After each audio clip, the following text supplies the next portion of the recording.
Hello students. तो आज हम लोग ऑर्गेनिक पढ़ने जा रहे हैं और ऑर्गेनिक का मैं क्लास 12th का सबसे पहला चैप्टर जो है वो बहुत ही इम्पोर्टेंट चैप्टर है जिसका नाम है बच्चों halo alkane and hello arenes. क्या नाम है बच्चों इसका? Halo alkane and hello arenes. ये हमारा ऑर्गेनिक का पहला चैप्टर है क्लास 12th का, ठीक है, सेकेंड बुक का।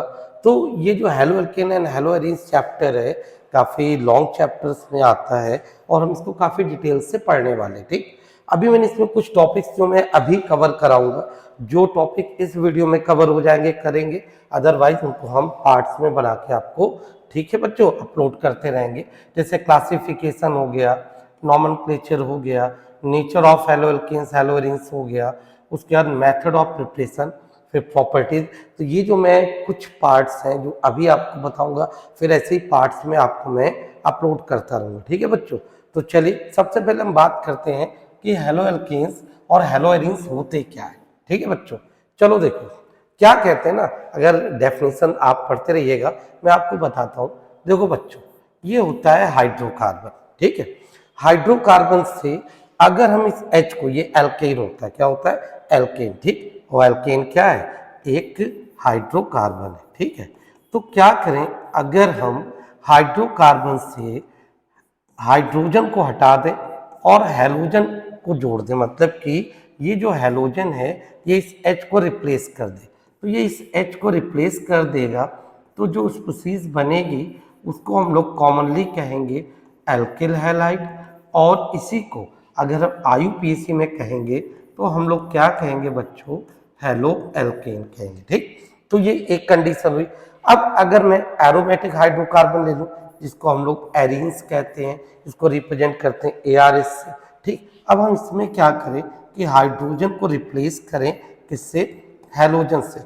ये हैलोजन क्या करे, इसको रिप्लेस कर दे, तो ये जो स्पीशीज बनेगी ये जो स्पीशीज बनेगी हमारी ARH, ठीक। तो इसको हम लोग वैसे कहेंगे कॉमनली एरिल हैलाइड, और इसको IUPAC में हम लोग कहेंगे हेलो एरीन्स, हेलो एरीन्स। तो डेफिनेशन क्या कहती है कि the replacement of hydrogen atom, मतलब कि ये जो हाइड्रोजन एटम है इसका रिप्लेसमेंट किसके थ्रू, किसके थ्रू? फ्रॉम हाइड्रोकार्बन, एलिफेटिक हो चाहे एरोमेटिक हो, किसके थ्रू?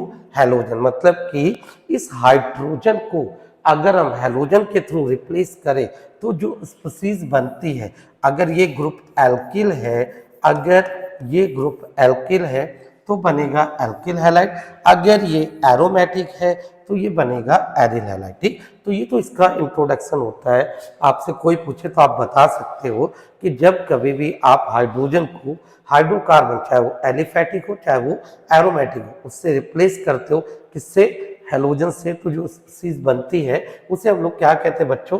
हेलो एल्केन या हेलो एरीन्स कहते हैं। तो ये तो रहा इसका इंट्रोडक्शन। नेक्स्ट टॉपिक पे हम चलते हैं।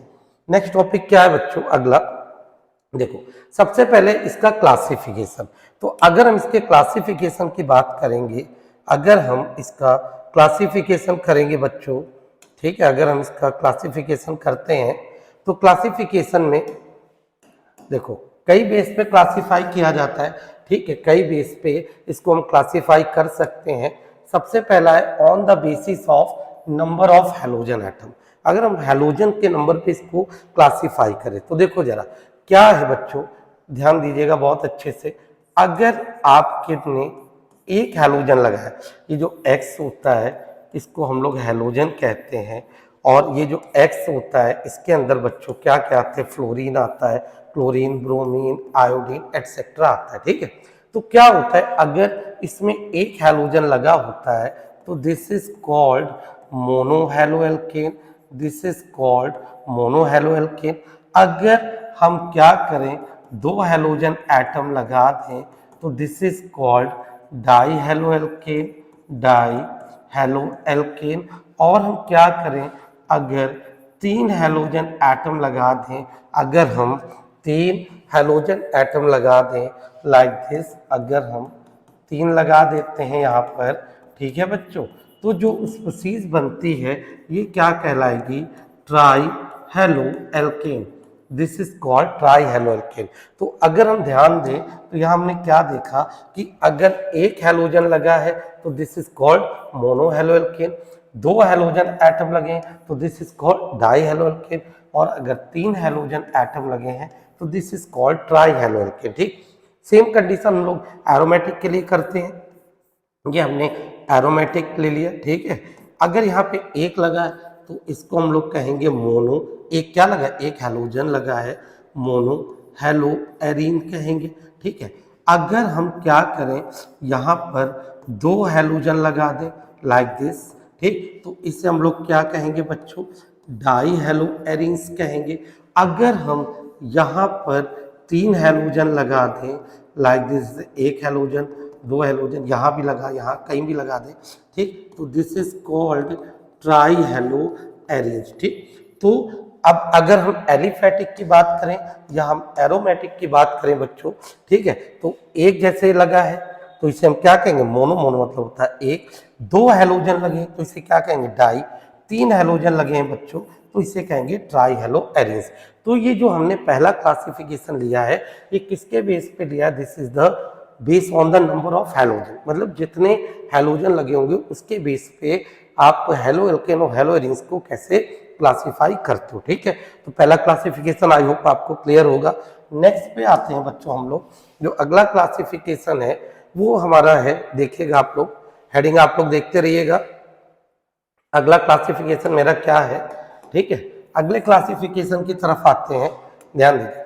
ठीक, क्या कह रहा है, on the basis of nature of carbon halogen bond, ये जो CX है मतलब कार्बन हेलोजन बॉन्ड जो होता है उसके नेचर के बेस पे। ठीक है, पहला है अ कंपाउंड कंटेनिंग sp3, यानी कि जहां पर जो कार्बन होगा किस नेचर का होगा, sp3। तो sp3 के साथ जब हेलोजन जुड़ा होगा, किस कार्बन के साथ, sp3 के साथ जब हेलोजन जुड़ा होगा तो कितने टाइप का हो सकता है। ठीक है, तो सबसे पहले आते हैं एल्किल हैलाइड या हेलो एल्केन, इनको हम लोग कहते हैं। चलो देखो, ये कार्बन है, ठीक है बच्चों, ये कार्बन है और इस कार्बन को हम क्या करते हैं, ये कार्बन है और इस कार्बन से हेलोजन लगा। ठीक, अगर ये कार्बन के साथ, अगर इस कार्बन के साथ एक एल्किल रेडिकल जुड़ा है, कितने एल्किल रेडिकल जुड़े बच्चों, एक एल्किल रेडिकल, एक जोड़ा है। ठीक, तो ये जो कार्बन है आपका, ये आप कहलाएगा, ये जो कंडीशन है कि जब आपका sp3 हाइब्रिडाइज कार्बन है और उससे हेलोजन लगा है, उसके साथ एक एल्किल रेडिकल लगा है, तो दिस इज कॉल्ड प्राइमरी, इसे प्राइमरी कहेंगे या 1 डिग्री कहेंगे।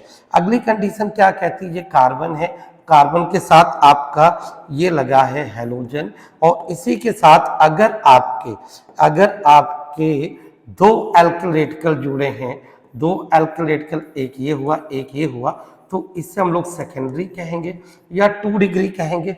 फिर बच्चों आता है ये कार्बन है और कार्बन के साथ हमारा ये लगा है हेलोजन, ठीक है, और इसके साथ क्या है कि आप देखो अगर 3 एल्किल ग्रुप जुड़े हैं, ठीक, तो ये क्या कहलाएगा, टर्सरी या 3 डिग्री।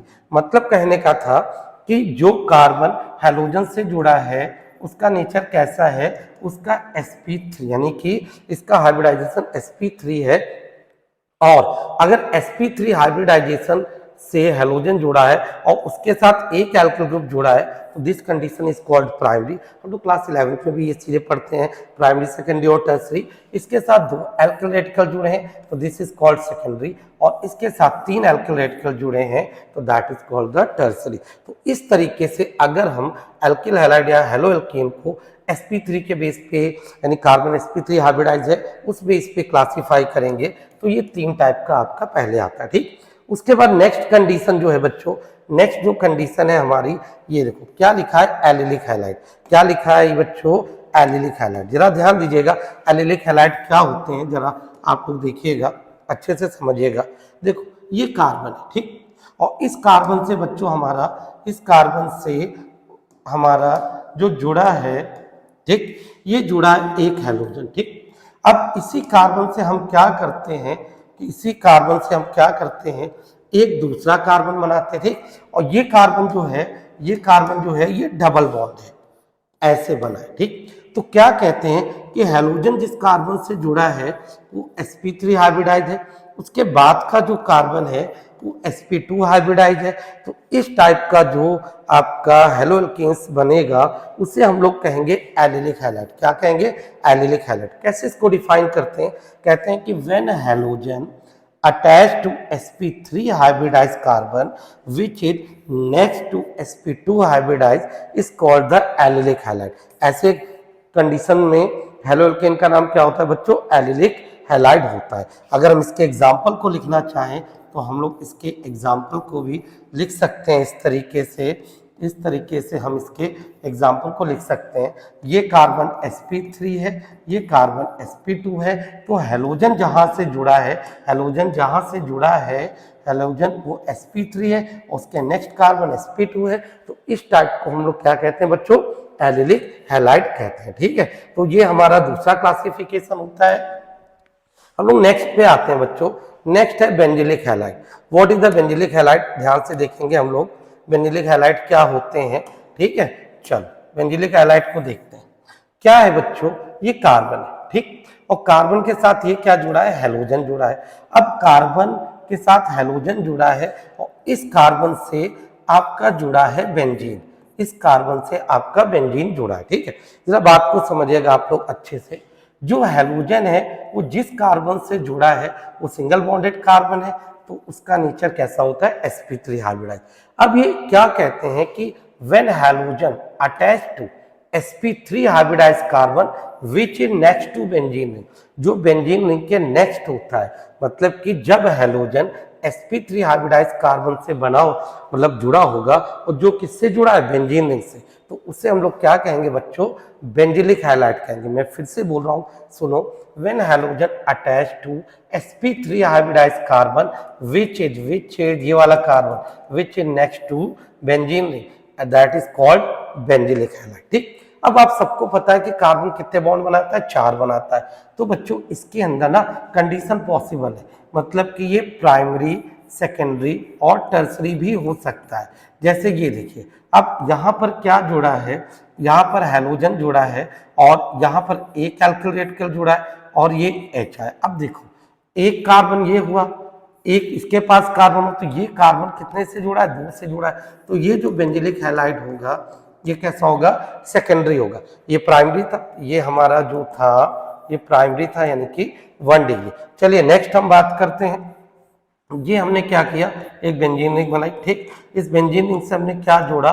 एक sp3 हाइब्रिडाइज कार्बन जोड़ा और उससे हमने क्या जोड़ दिया? एक हैलोजन जोड़ दिया। ठीक, तो अब आप देखो ये कार्बन कैसा है? sp3 है। अब इधर देखो क्या होता है, इसके साथ हम क्या करें? इसके साथ हम एक एल्किल ग्रुप, 2 एल्किल ग्रुप और तीसरा यहाँ, मतलब इस कार्बन से जो sp3 हाइब्रिडाइज है जिसके साथ हैलोजन जुड़ा है, अगर उसके साथ 3 एल्किल ग्रुप जुड़े हैं तो ये कैसा कहलाएगा? टर्सरी, यानी कि 3 डिग्री। तो जो बेंजिलिक हैलाइड्स होते हैं बच्चों वो प्राइमरी, सेकेंडरी और टर्सरी 3 कैटेगरी के होते हैं। अगर कहीं पर आप ऐसे देखा करो, अगर R और R लिखा हो तो इसका मतलब होता है सेम, और कहीं पर लिखा होता है R एंड R डैश तो इसका मतलब होता है डिफरेंट। ये एक रिप्रेजेंट करने का तरीका है कि मतलब R डैश लगा दिया तो कोई दूसरा एल्किल रेडिकल आ सकता है। तो इस तरीके से हमारा बेंजिलिक भी बच्चों क्या होता है, हम लोग इसका भी क्लासिफिकेशन कर लेते हैं। और एक किस टाइप का होता है कि जब हैलोजन sp3 हाइब्रिडाइज कार्बन से जुड़ा होता है, जो किसके नेक्स्ट होता है? बेंजीन रिंग के। ठीक है, तो इसमें प्राइमरी, सेकेंडरी और टर्सरी भी पॉसिबल है। ठीक है, चलो नेक्स्ट पे आते हैं। अगला क्लासिफिकेशन हमारा है, अब क्या कंडीशन आ रही जरा ध्यान दीजिएगा। अगली जो कंडीशन हमारी आ रही है, ठीक है, वो कंडीशन ये है कि कंपाउंड कंटेनिंग sp2, यानी अब जो CX बॉन्ड होगा इसमें जो कार्बन होगा उसका हाइब्रिडाइजेशन होगा sp2। उसमें सबसे पहले हम लोग बात करते हैं विनाइलिक हैलाइड। विनाइलिक हैलाइड क्या होता है कि ये विनाइलिक हैलाइड का हम पहले आपको एक एग्जांपल दे दें। ठीक है, ये देखिए, ये कार्बन है, ये डबल बॉन्डेड कार्बन है। ठीक है, तो अब क्या हुआ, इससे डायरेक्ट हैलोजन जुड़ा है। तो आप देखो हैलोजन जिससे जुड़ा है, जिस कार्बन से, ये कार्बन sp2 हाइब्रिडाइज। कैसे? क्योंकि इसके साथ कौन सा बॉन्ड लगा है? डबल बॉन्ड लगा। तो क्या कहते हैं कि when halogen attach to sp2 hybridise carbon ठीक, यानी जब halogen directly sp2 hybridise carbon से जुड़ा होगा तो ऐसे केस में जो हेलो एल्केन आपका बनता है that is called vinylic halide. अगर हम इसके एक एग्जांपल की बात करें तो हम लोग इसका ये एग्जांपल लिख सकते हैं, ठीक है। यानी कहने का मतलब है कि डायरेक्टली किससे जुड़ा होगा, sp2 से। अगर हम इसको एक और देखें एग्जांपल, अगर हम हैलोजन को कहाँ जोड़ दें बच्चों, यहाँ जोड़ दें, तो ये कार्बन कौन से नेचर का, sp2। तो क्या कहते हैं कि जब हैलोजन डायरेक्टली ये हैलोजन है डायरेक्टली किससे जुड़ा होगा, sp2 से, तो जो कंडीशन होगी उसे क्या कहेंगे, विनाइलिक हैलाइड कहेंगे, ठीक। नेक्स्ट हमारा आता है बच्चों, नेक्स्ट जो है हमारा that is aryl halide. Aryl halide क्या होता है कि ये हमारा, जैसे हम लोग एरोमेटिक हाइड्रोकार्बन्स को एरीन्स कहते हैं, तो एरिल हैलाइड क्या होता है कि जब हम हैलोजन को डायरेक्टली बेंजीन से, हमारी बेंजीन रिंग क्या है हमारी, ये हमारी बेंजीन रिंग है, ठीक है बच्चों। जब हम हैलोजन को डायरेक्टली बेंजीन रिंग से जोड़ते हैं तो जो स्पीसीज बनती है that is called aryl halide. तो ये जो हमारा था बच्चों that is called the classification. इस तरीके से हमने क्लासिफिकेशन की बात की जो आपको समझ में आई होगी, ठीक है बच्चों। जो हम लोगों ने क्लासिफिकेशन पढ़ा, अब जो अगला टॉपिक है हमारा वो है नेचर ऑफ CX बॉन्ड। देखिए बच्चों, हम कोई भी कंपाउंड पढ़ते हैं ना तो ये हमें पता होना चाहिए कि जब हम कार्बन चेन के साथ उस functional group, particular functional group को ऐड करते हैं, जैसे हम यहाँ पे जो फंक्शनल ग्रुप है वो हैलोजन है, तो इससे क्या होता है, कार्बन और हैलोजन के बीच का जो बॉन्ड है इसका नेचर कैसा, मतलब कि पोलर है कि नॉन पोलर है। इसी तरीके से हम कोई भी फंक्शनल ग्रुप होगा तो उसके नेचर को जरूर पता लगाएं, ठीक। तो नेचर ऑफ CX बॉन्ड को देखें बच्चों, तो जो CX का बॉन्ड होता है, यानी कि कार्बन और हैलोजन के बीच का जो बॉन्ड होता है, सबको पता है कि जो हैलोजन है वो हाईली इलेक्ट्रोनेगेटिव है, हाईली इलेक्ट्रोनेगेटिव है। हाईली इलेक्ट्रोनेगेटिव होने की वजह से जो शेयरिंग का इलेक्ट्रॉन है वो इसकी तरफ ज्यादा शिफ्ट रहता है, किसकी तरफ, हैलोजन की तरफ। तो जो शेयरिंग का इलेक्ट्रॉन है हैलोजन की तरफ ज्यादा शिफ्ट होगा, जिसकी वजह से इस पर स्लाइटली यानी पार्शियल नेगेटिव चार्ज आएगा और कार्बन पे पार्शियल पॉजिटिव चार्ज आएगा। तो इस तरीके से यहाँ पर दो पोल क्रिएट होंगे। जब दो पोल क्रिएट होंगे तो इसकी वजह से जो बॉन्ड का नेचर होगा बच्चों वो पोलर होगा। कैसा होगा, पोलर बॉन्ड। तो कहने का मतलब है कि जो CX बॉन्ड है वो किस नेचर का है, पोलर बॉन्ड का, ठीक। जब हम पोलैरिटी पता करते हैं तो पोलैरिटी से हम लोग डाइपोल मोमेंट भी निकालते हैं कि डाइपोल मोमेंट का भी हम लोग पता करते हैं, और डाइपोल मोमेंट को हम लोग म्यू से डिनोट करते हैं, जिसका फॉर्मूला होता है Q into D. Q charge होता है, D जो होता है बॉन्ड की डिस्टेंस होती है, ठीक है। तो डाइपोल मोमेंट हम कैसे इसका फाइंड आउट करने जा रहे हैं, क्योंकि हैलोजन अकेला एक एटम तो है नहीं, क्योंकि हैलोजन के अंदर फ्लोरीन, क्लोरीन, ब्रोमीन, आयोडीन ये हैं, तो सभी के नेचर अलग हैं, एटॉमिक साइज अलग है। तो डाइपोल मोमेंट का क्या ऑर्डर आता है तो हम देखते हैं। तो सबसे पहले हमने पता किया कि जो बॉन्ड है इसका नेचर पोलर है। Point 1 clear. चलिए आगे देखिए होता क्या है। अब हम देखते हैं कि जो हमारा हैलोजन होता है ना, तो अगर हम साइज ऑफ हैलोजन एटम देखें, साइज ऑफ हैलोजन एटम, तो सबको पता है डाउन टू ग्रुप जब चलते हैं तो क्या होता है, एटॉमिक साइज बढ़ता है। मतलब कि अगर हैलोजन के साइज को देखेंगे तो जो सबसे ज्यादा होगा वो किसका होगा, आयोडाइड का यानी आयोडीन, फिर किसका, ब्रोमीन, फिर क्लोरीन और फिर फ्लोरीन का, ठीक। तो ये हुआ साइज ऑफ हैलोजन एटम। अब इसी साइज से हम क्या करेंगे, बॉन्ड लेंथ पता लगा लेंगे। किसकी, बॉन्ड लेंथ किसकी, CX, यानी जो इन बॉन्ड है इनकी बॉन्ड लेंथ का पता लगाएंगे और उसका ऑर्डर बताएंगे। तो ये हुआ हमारा CI, ये हुआ हमारा CBr, ये हुआ हमारा CCl और ये हुआ CF। अब जब जिसका एटॉमिक साइज था ज्यादा था, मीन्स उसकी बॉन्ड लेंथ भी क्या होगी, ज्यादा होगी। तो जो बॉन्ड लेंथ का ऑर्डर होगा वो भी ये होगा। बॉन्ड लेंथ का ऑर्डर क्या होगा बच्चों, यही होगा कि जिस हिसाब से हमारा एटॉमिक साइज हैलोजन का लार्ज होता जा रहा उस हिसाब से बॉन्ड लेंथ भी क्या होगी, ज्यादा होगी। अब बच्चों सुनो, जब बॉन्ड लेंथ हमारी क्या है, ये ऑर्डर में है, ठीक है, तो क्या होता है ना, जो बॉन्ड लेंथ होती है, जो बॉन्ड लेंथ होती है वो इनवर्सली प्रोपोर्शनल होती है, इनवर्सली प्रोपोर्शनल होती है बॉन्ड एंथैल्पी के, इनवर्सली प्रोपोर्शनल होती है बॉन्ड एंथैल्पी के। मतलब कि जितनी ज्यादा बॉन्ड लेंथ होगी, जितनी ज्यादा बॉन्ड लेंथ होगी, ठीक है, बॉन्ड को तोड़ने के लिए उतनी कम एनर्जी देनी पड़ेगी।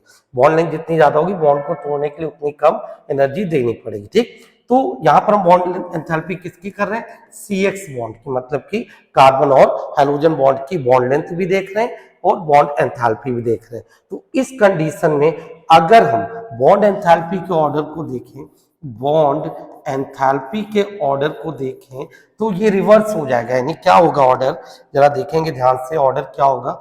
सबसे पहले आएगा CF, फिर क्या आएगा CCl, फिर CBr, फिर क्या आएगा CI।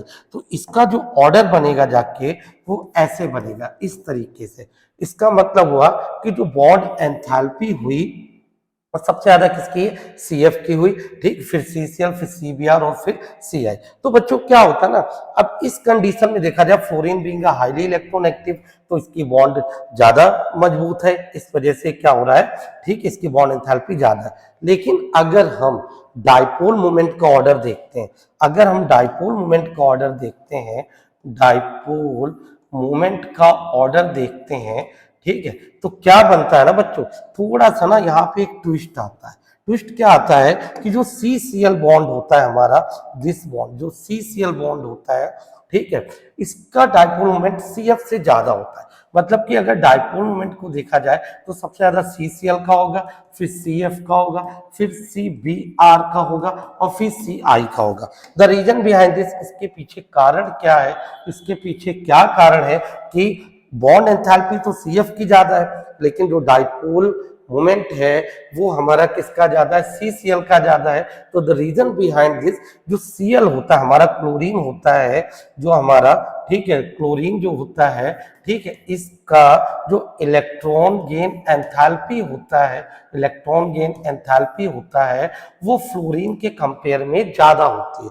Electron gain enthalpy as compare to fluorine क्या होती है, क्लोरीन की ज्यादा होती है, जिसकी वजह से CCl का डाइपोल मोमेंट CF से ज्यादा होता है। तो बाकी चीजें तो एज यूजुअल आप atomic size, bond length, bond enthalpy से कैलकुलेट कर रहे हैं, लेकिन जो Cl और F के बीच का ट्विस्ट है उसका रीजन यही होता है कि जो Cl होता है क्लोरीन है और जो कार्बन क्लोरीन का बॉन्ड है उसका डाइपोल मोमेंट ज्यादा है, ठीक, एज कंपेयर टू CF। तो द रीजन क्या होता है ना कि इस तरीके से हमने क्या पता लगाया कि जो CCl बॉन्ड है, ठीक है, उसका डाइपोल मोमेंट CF से ज्यादा है। बाकी का ऑर्डर एज यूजुअल वैसे ही चल रहा है। तो इस तरीके से हमने क्या पता किया, CX बॉन्ड का नेचर पता किया, डाइपोल मोमेंट का हमने ऑर्डर पता किया, ठीक है, उसके बाद हमने डिफरेंट डिफरेंट हैलोजेंस के, ठीक है, वेरिएशन सीन किए।